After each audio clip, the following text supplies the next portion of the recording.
Alright, so today's lecture we're going to look at variations from Mendel. These are some more complicated types of Punnett square problems that do not necessarily follow Mendel's rules. Okay? Incomplete dominance, codominance, polygenic inheritance, multiple alleles, and sex-linked. So the objective for today is to be able to do Punnett square problems from all 5 of these different categories. Alright, so let's start with incomplete dominance. Quick note here, this Punnett square is not what you fill in on your notes. Just hang on a sec, I'll show you where you do that. Okay? In incomplete dominance, what happens is the alleles that go head-to-head with each other during fertilization, in Mendel's examples, we had a dominant allele and we had a recessive allele. And when those two alleles were brought together, it always showed dominance. Well, in this case, two different alleles do not show any recessiveness at all. Instead, they are both dominant. So what happens when we bring them together? Well, in incomplete dominance, they're going to blend together and create a new phenotype. So for example, with snapdragons, we can have red snapdragons, which would have the genotype big R, big R. We can have white snapdragons, which would have the genotype big W, big W. But if we put those two alleles together, one big R and one big W, what happens when you blend red and white? You get pink. So then it creates a blend of the two phenotypes. Okay, so here we're going to work a problem. Okay, and this is where you fill in the Punnett square. So we know snapdragons show incomplete dominance. What I want you to do is mate together a red and a pink flower and then tell me the probabilities of the genotypes and phenotypes. So for the red flower on the parent line, we would have big R, big R. And for the pink flower, we would have big R, big W. So pause the video here, go ahead and work that problem, fill in the percent genotypes, fill in the percent phenotypes, and then when you're ready, we'll move on. Okay, so here's how your problem should have looked. We should have gotten 50% RRRW, which would give us 50% chance of red snapdragons and 50% chance of pink snapdragons. All right, let's move on to the next example. Okay, codominance. Again, don't fill in this Punnett square. This is just an example. It looks kind of just like incomplete dominance, except there's one difference, okay? We have two alleles, they both go head-to-head with each other, but now instead of blending and creating a new phenotype, they're each equally going to fight for expression. And so what's going to happen is you're going to see the expression of both of those in the organism, okay? The color of chickens is one example, okay? You can have a red chicken, which would be big R, big R. You can have a white chicken, which would be big W, big W. Or when you bring the RW alleles together, instead of getting pink, this time you would get patches, okay? You would see some pieces that are red and some pieces that are white, okay? And this is true only for the heterozygote. So sample problem 2, here's where we're going to fill in that Punnett square. In chickens' feathers, we know show codominance. Okay, that mixture of red and white patches is called roan. You're going to see that not only in future worksheets, but also on tests, and the Keystone exam uses that term too. So roan just means it's a mixture of red and white patches. So it's not pink, but we see some red and some white. We're going to mate together two roan chickens. So if they are roan, what genotypes would they have? They would have big R, big W, and then the other mate would also have big R, big W, okay, for the male, the rooster. So pause here again, fill in your Punnett square, do your genotypes and phenotypes, and then when you're ready, continue the video. Alright, so here's what you should have gotten if you crossed two roan chickens, or a chicken and a rooster we should say, so it's male. Okay, you should get 25% that would be red, 50% roan, and 25% white. All right, so if we look at these first two types of non-Mendelian Punnett squares, they look the same, right? They're both using all capital alleles because there's nothing recessive about them, and they both use the R's and the W's, for example. So how can you tell if a trait is going to be codominant or incompletely dominant? Well, the way you can do that is if you know the third phenotype.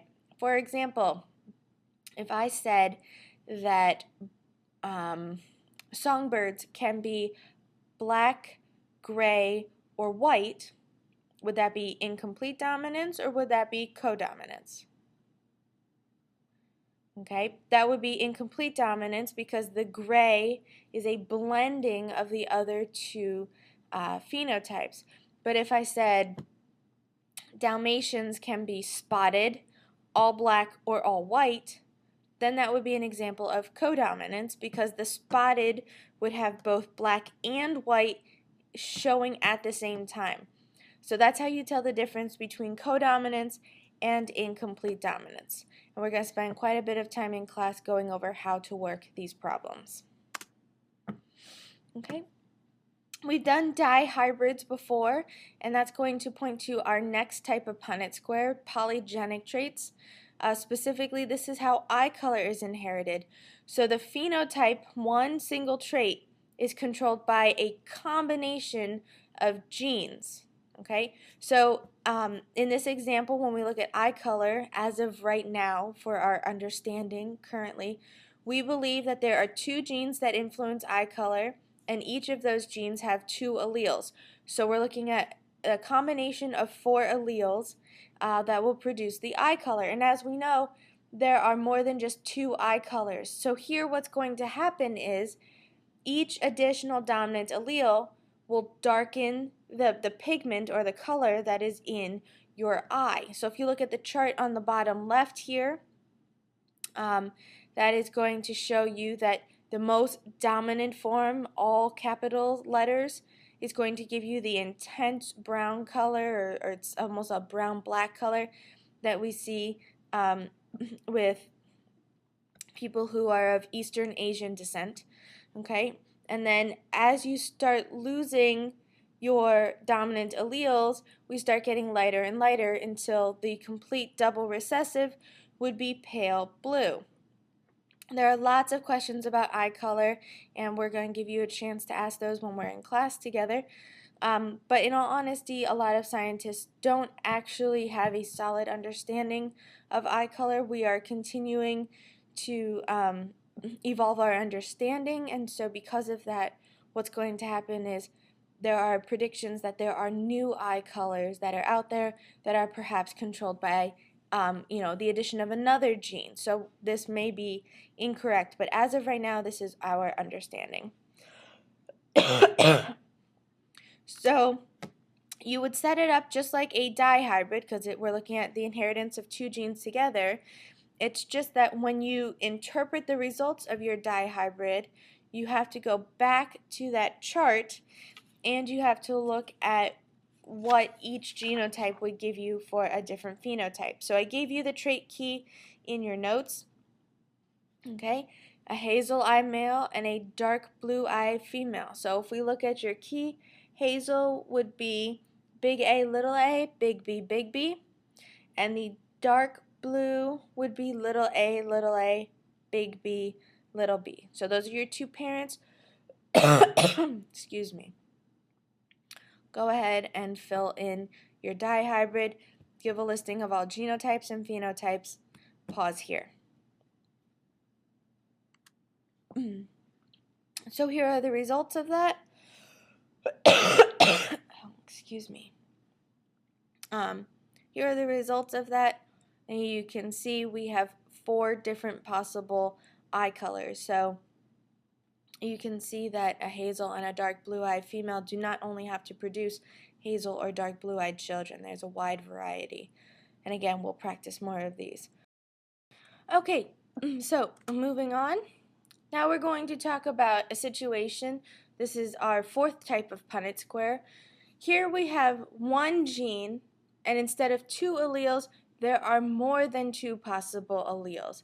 And this is how we can determine our blood type. So, under normal Mendelian under normal Mendelian inheritance, for example, you would have the gene of plant height, and you would have, the big T for the tall allele and the little t for the short allele. But here we have more than just tall and short, which means we're going to have multiple combinations of phenotypes coming together. In determining your blood type, it is all based around a protein molecule that is found on the surface of your red blood cells. The purpose of this is to help produce antibodies, and antibodies are a form of protection. They're part of the immune system, and they basically make sure that no other types of red blood cells get into your body, because they would be considered a foreign invader and then they would be destroyed. In blood typing, we use the gene I. So at the bottom there are three different alleles for the I gene: I capital A, I capital B, and a lowercase I. So just take a second and look at that and see if you can tell me any extra information. Okay? What you should be able to determine is that I capital A and I capital B are both dominant alleles over the lowercase I. And then as far as the relationship goes between I capital A and I capital B, there's going to be either codominance or incomplete dominance occurring there, because both of those alleles are equally dominant to each other. So we're going to have to look at the phenotypes to determine how that will show. Alright, so here's a chart. Put a big star next to this. You absolutely need to know this for your unit exam, okay, or for your quiz, any sort of assessment. On the left side are the phenotypes, and this is confusing and a lot of students mess this up, so please listen carefully. Generally, we say the genotypes are letters and the phenotypes are words. In this case, your phenotype is also being represented by a letter. So if it helps to remind you, you want to make sure O, A, B, and AB, those become words like blood type A or type B or something like that. Do not, I repeat, do not use the phenotype letters in a Punnett square when you are doing this, okay? For example, you can see right here,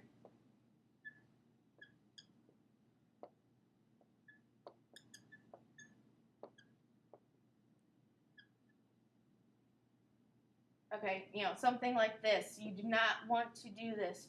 You can only use the IA, the IB, and the lowercase I allele. Okay, that's going to be very, very important.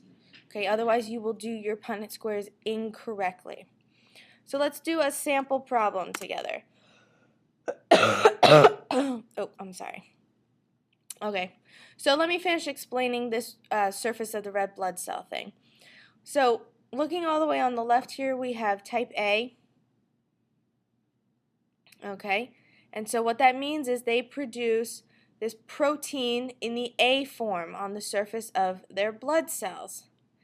Okay, here is blood type B. They produce the protein B on the surface of their blood cells.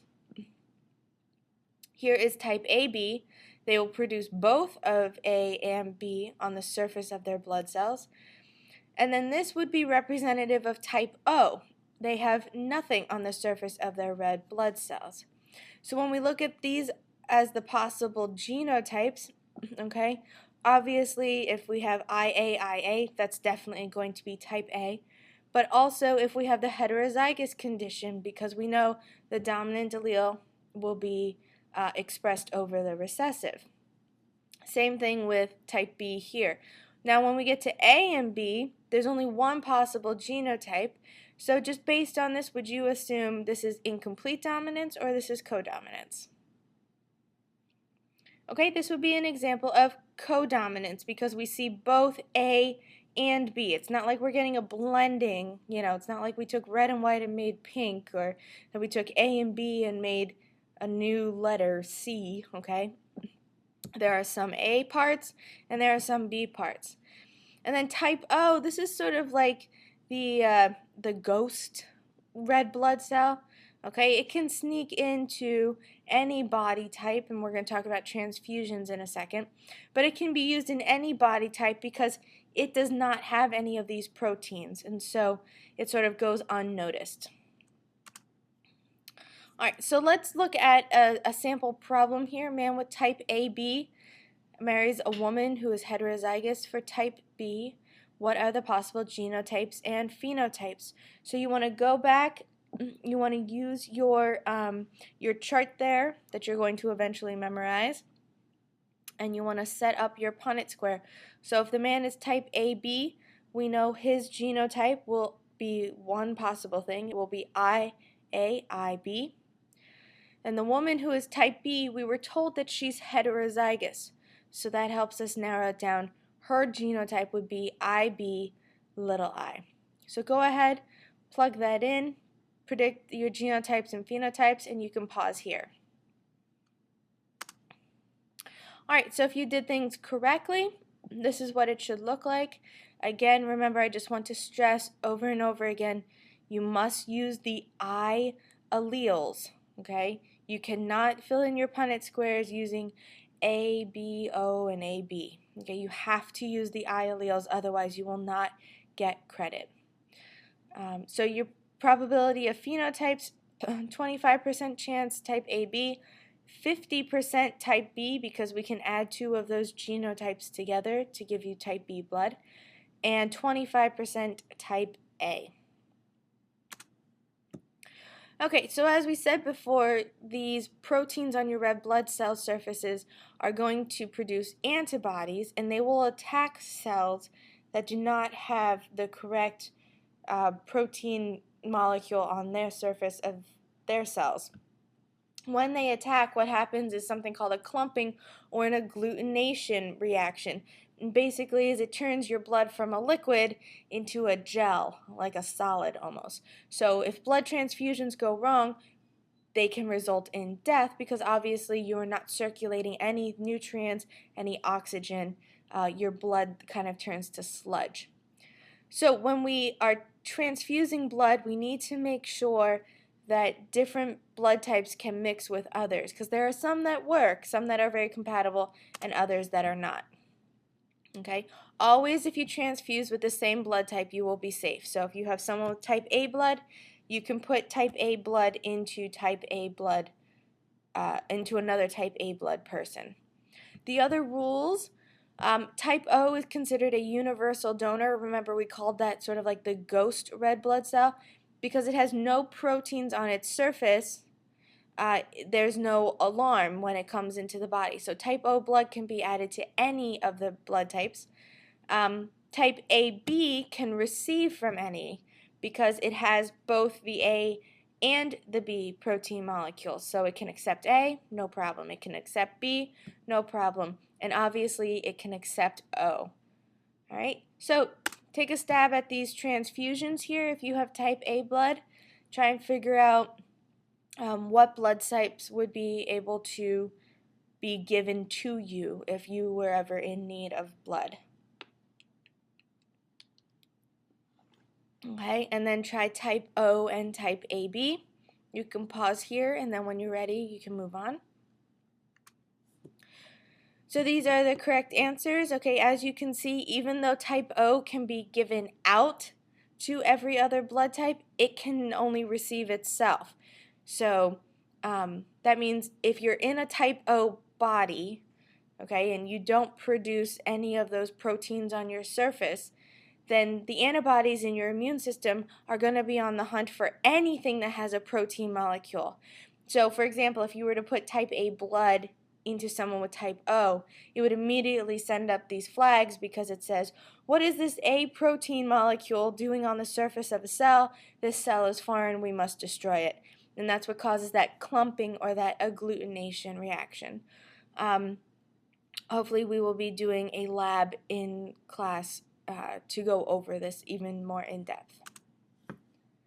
Okay, the last type of Punnett square here that we're going to look at is going to be looking at the sex chromosomes. So you have 23 pairs of chromosomes in all of your cells, right? 46 total. Of those 23 pairs, 22 of them are going to be the same no matter what for male or female. But the last pair is going to determine your gender. Okay? So we call those autosome pairs if they have no difference male or female. And we call pair 23 your sex chromosome pair. If you are a female, you have 2 X chromosomes. And if you are a male, you have 1 X chromosome and 1 Y chromosome.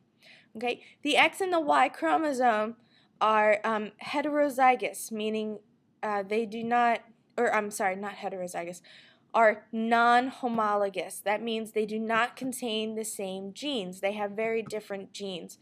The Y gene is going to contain everything that's necessary to make a male, which honestly isn't that much. The reason why both males and females need at least 1 X chromosome is because the X chromosome contains the necessary genes that allow a fetus to develop.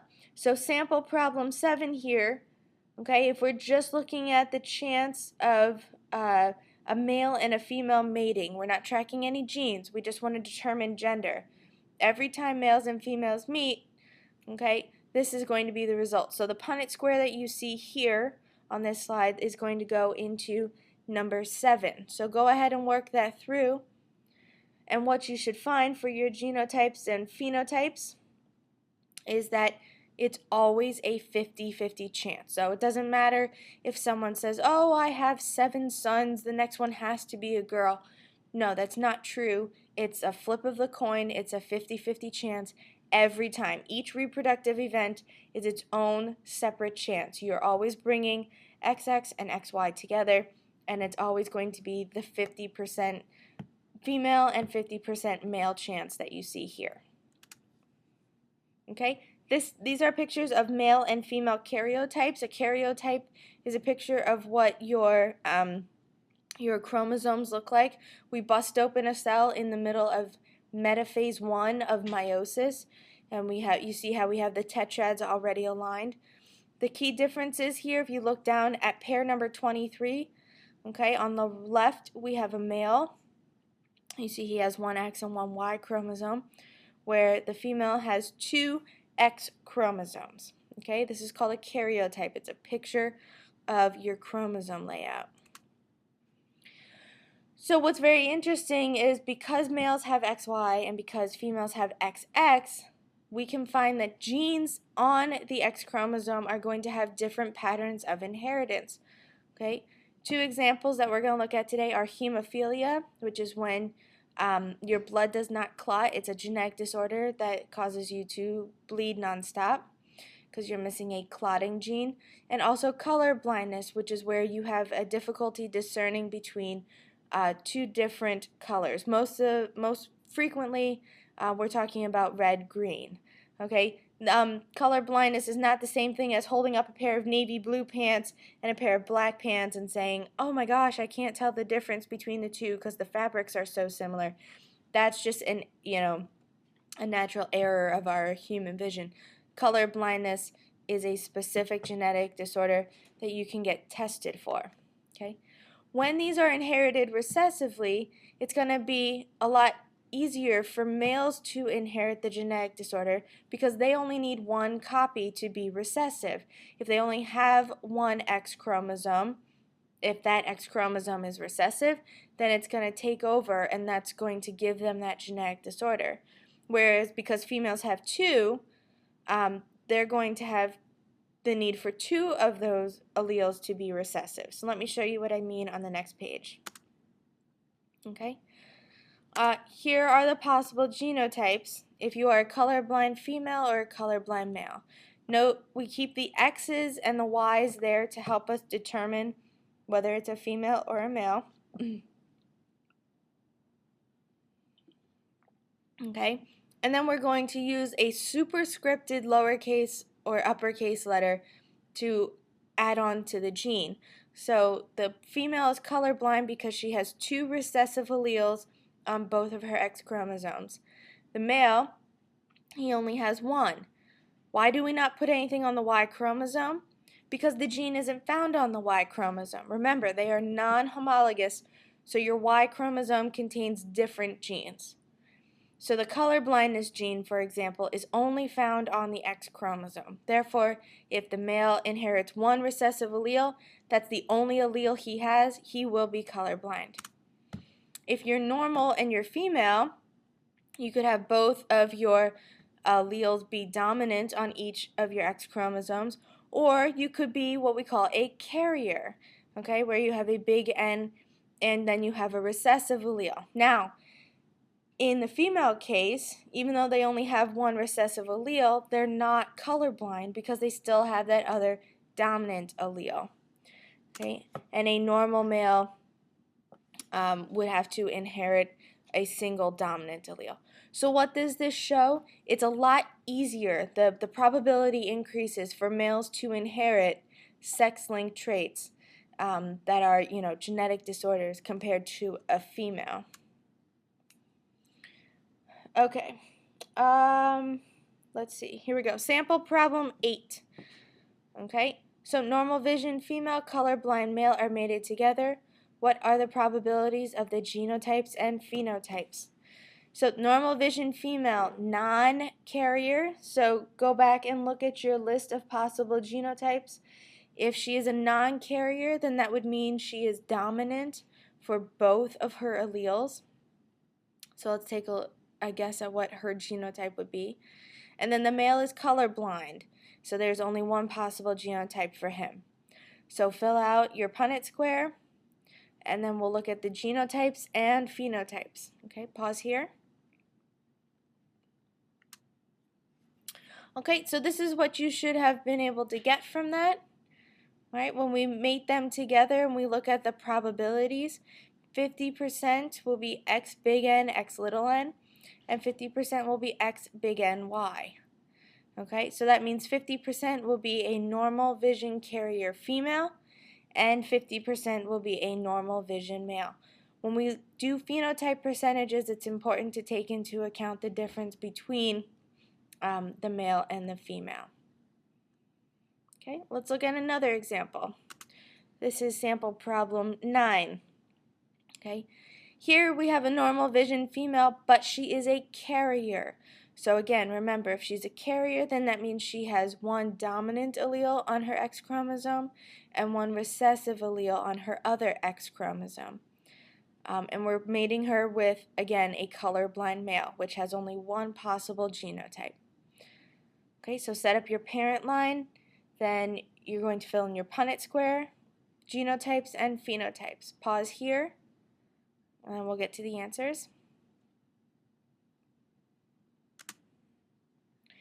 Okay, so here we see 4 different possible genotypes. All right, and we're going to have to separate male versus female. So when we list our phenotypes, yes, 50% of the offspring would be normal, but we need to split that up because it's 25% that are female normal versus 25% that are male normal. And then same thing with the chance of being colorblind, 25% male colorblind and 25% female colorblind. Okay, so make sure to take a look at these notes. We're going to spend a lot of time in class. We're going to do large problem sets that are going to help you review all 5 of these Punnett square problems. Again, the main objective here is for you to be able to do a Punnett square problem, accurately identify what type of Punnett square it is, be able to look at something and say, oh, well, if it's, blue, white, and blue with white tipped feathers, then that must be a codominant problem, okay? And be able to work it through and explain the answer. If you have any further questions, please email me.